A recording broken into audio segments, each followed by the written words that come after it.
Let us pray in the name of the Father, and of the Son, and of the Holy Spirit. Amen. O Jesus, through the Immaculate Heart of Mary, I offer you my prayers, works, joys, and sufferings on this day for all the intentions of your Sacred Heart, in union with the holy sacrifice of the Mass throughout the world, in reparation for my sins, for the intentions of all my relatives and friends, and in particular for the intentions of the Holy Father. Amen. Let us pray for the intentions of the Holy Father for the month of December. For persons with disabilities, we pray that people living with disabilities may be at the center of attention in society, and that institutions may offer inclusive programs which value their active participation. Our Father, who art in heaven, hallowed be thy name. Thy kingdom come, thy will be done, on earth as it is in heaven. Give us this day our daily bread, and forgive us our trespasses, as we forgive those who trespass against us. And lead us not into temptation, but deliver us from evil. Amen. Hail Mary, full of grace, the Lord is with you. Blessed are you amongst women, and blessed is the fruit of thy womb, Jesus. Holy Mary, Mother of God, pray for us sinners, now and at the hour of our death. Amen. Glory be to the Father, and to the Son, and to the Holy Spirit, as it was in the beginning, is now, and ever shall be, world without end. Amen. My dear friends, the Word of God welcomes us this morning. And as we begin this day with the Lord, we ask Him to help us in all our endeavors. As we begin this day in His presence, we ask Him to bless us so that every step, every activity may radiate His presence, His joy, and His love to the world. And therefore we see that sometimes in life we do not acknowledge or we do not thank the Lord sufficiently for all the graces that we have received. If you take a look at our lives, we see that we may have received plenty of graces, but we very rarely thank the Lord for them. And therefore it would be adequate for us to begin today's day by thanking the Lord, thanking Him for all the little things, for all the graces that He has given in our lives. These things which may seem little go a long way in His plan for us. Everything that happens because He wills it and because He has it planned in our lives. And therefore we begin by thanking the Lord for the gift of life. Lord, we thank you for the various talents, abilities that you have given us.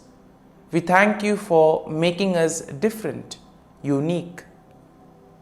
Lord, we also thank you for the gift of this day, a day that will help us to make a difference not only in our lives but also in the lives of others.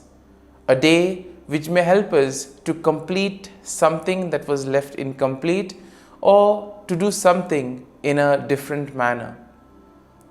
Lord, we also want to thank you for the gift of our family members, friends, relatives, near and dear ones, and all those who play a very important role in our lives.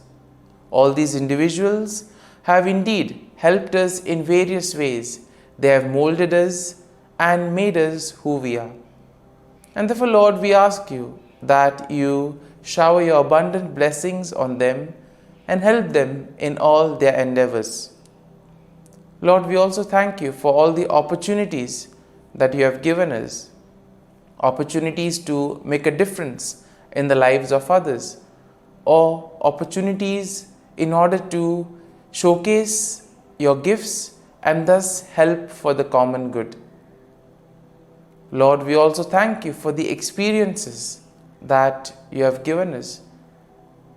There may be many experiences which are very happy, joyful experiences which we always want to treasure.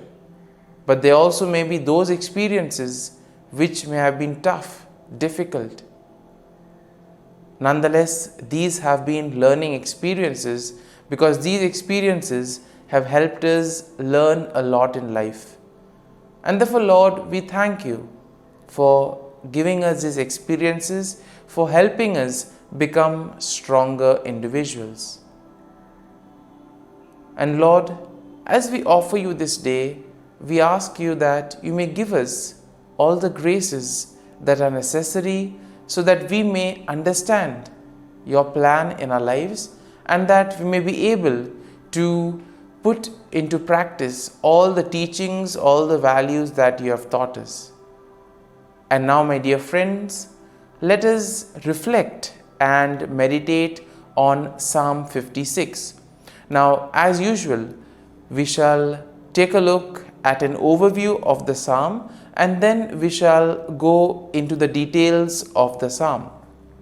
Now, we see that Psalm 56 generally is a psalm of lament that is attributed to David, and it is believed to have been written during a time when David was in distress and he was facing opposition from his enemies.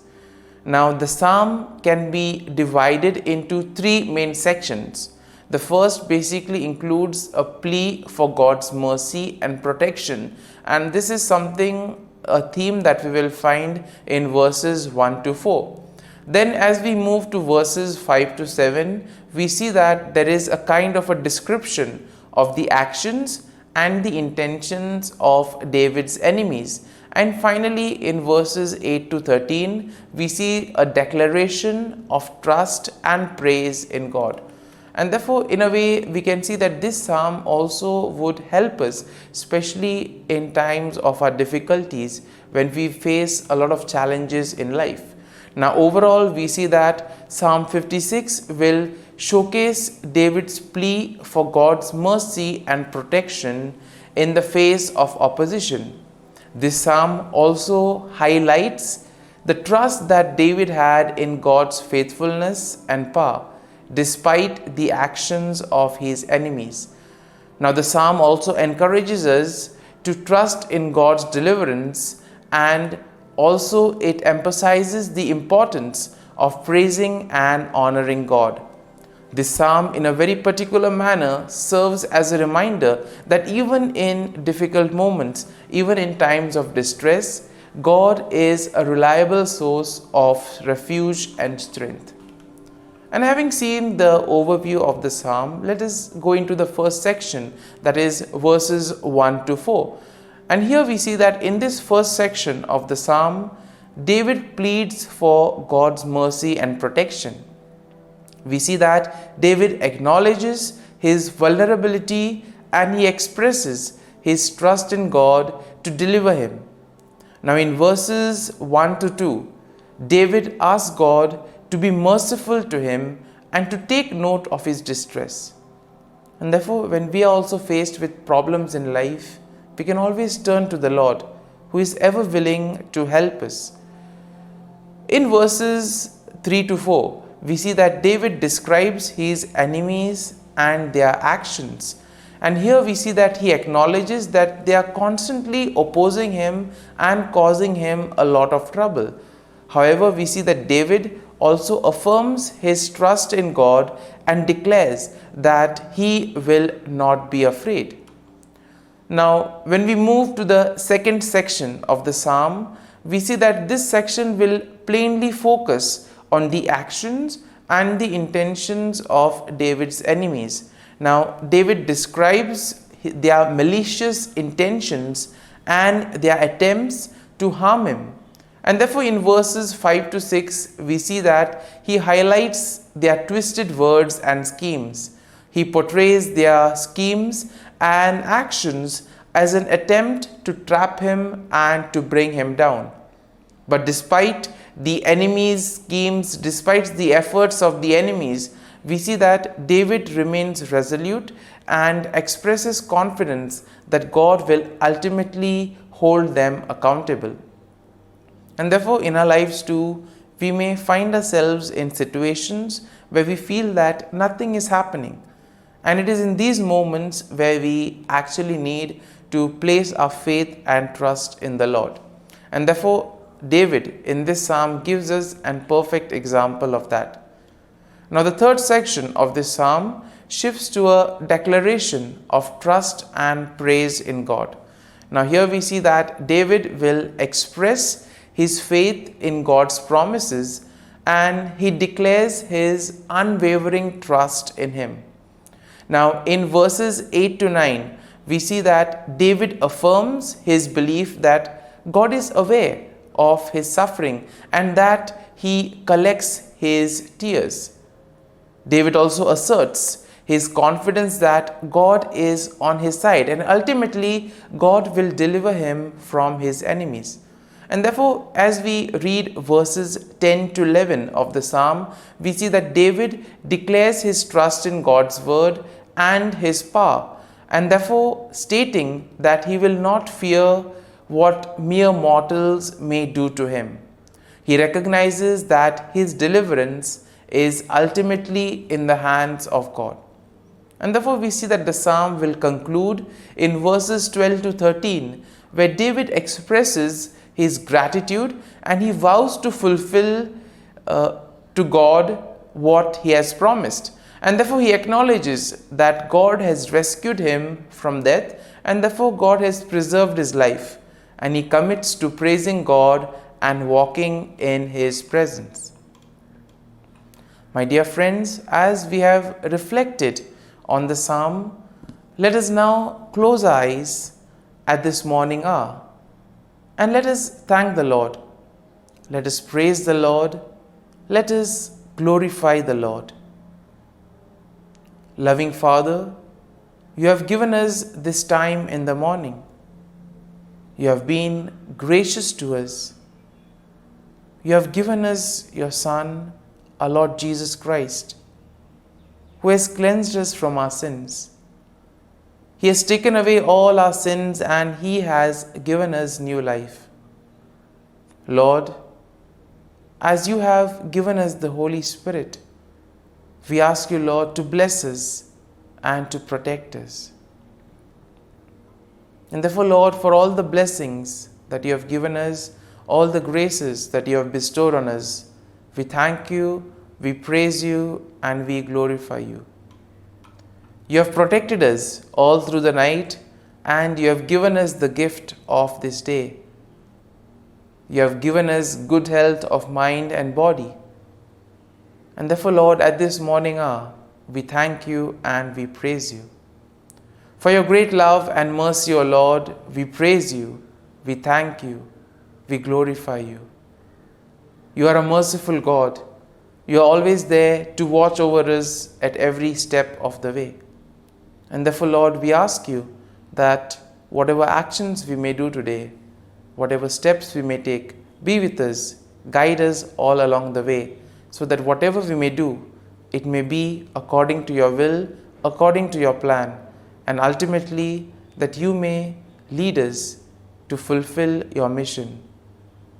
And therefore, as we reflect and meditate on the psalm, let us now spend a few moments in silence and let us take a look at what touched us as we read the psalm. There may be a sentence or there may be a phrase. Let us remain with it, asking the Lord to give us the grace so that we too may be able to become like Him, to become a light to the world and therefore spread His message of love and peace.